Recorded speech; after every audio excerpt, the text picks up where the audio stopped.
अपना YouTube channel real music studio like subscribe और bell घंटी को दबाना ना भूलें।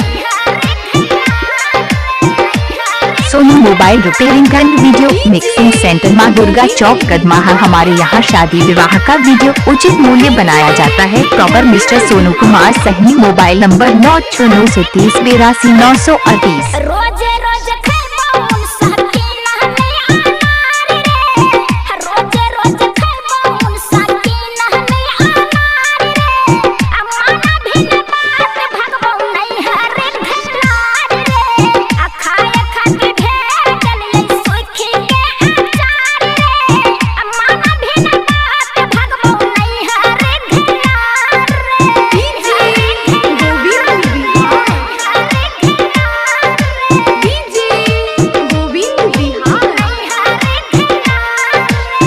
नाश्ता में चाही हमरा से बसा तोला आरोख बसोरी बाजार के लिट्टी छोला।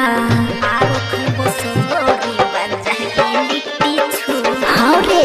नाश्ता में चाही हमरा से बसा तोला आरोख बसोरी बाजार के लिट्टी छोला।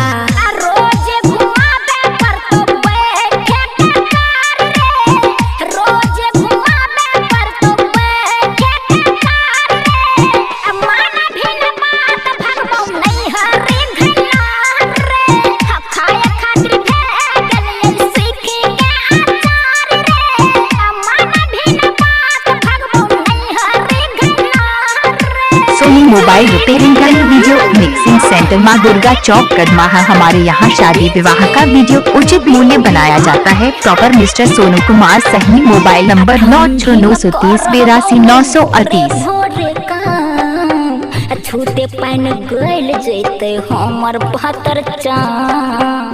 छूते पैन गल जैते हमर 72 चाम। हे रे ठंडी में करहबौ नै भोरे भोरे काम। छूते पैन गल जैते हमर 72 चाम। शोभा का बुझी है न ताहुला चार रे।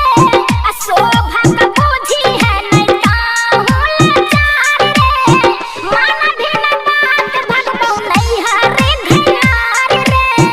सोना राम कर ली है हमरा पर विचार। Soni mobile repairing and video mixing centre Maa Durga चौक कदमाहा। हमारे यहाँ शादी विवाह का वीडियो उचित मूल्य बनाया जाता है। Proper mister Sonu Kumar Sahni. Mobile number 9693082938।